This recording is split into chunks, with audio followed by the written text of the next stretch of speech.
মরণের কতদিন বাকি আমি জানিলাম না গো আল্লাহ। কতদিন বাকি আমার মরণের, কতদিন বাকি আমি জানিলাম না গো আল্লাহ।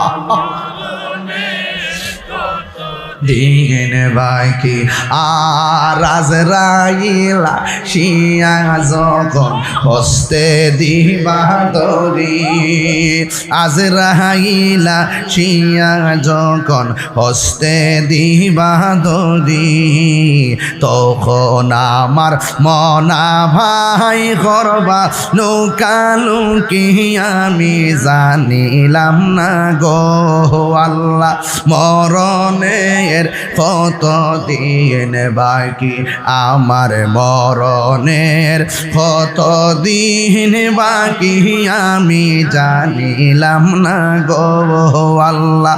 মরণের কতদিন বাকি। কষ্ট হচ্ছে আপনারা, একটু মা বাপের চেহারা খেয়াল করে আমার ওয়াজের বিষয় দিয়েছে বাজান হাসর মাঠের ভয়াবহতা।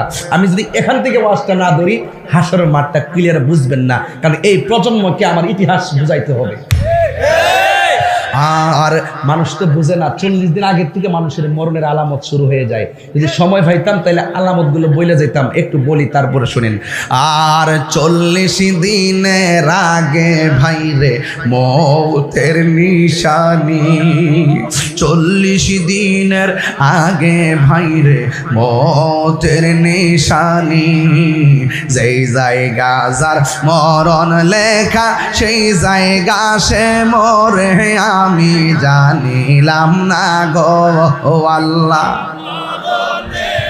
কতদিন বাকি আমার মরণের, কত বাকি আমি জানিলাম না গো আল্লাহ। মরণের কতদিন বাকি আর হায়াত হইল হাতে ভাইরে মত হইল পায়ে, হায়াত হইল হাতে ভাইরে মত হইল পায়ে।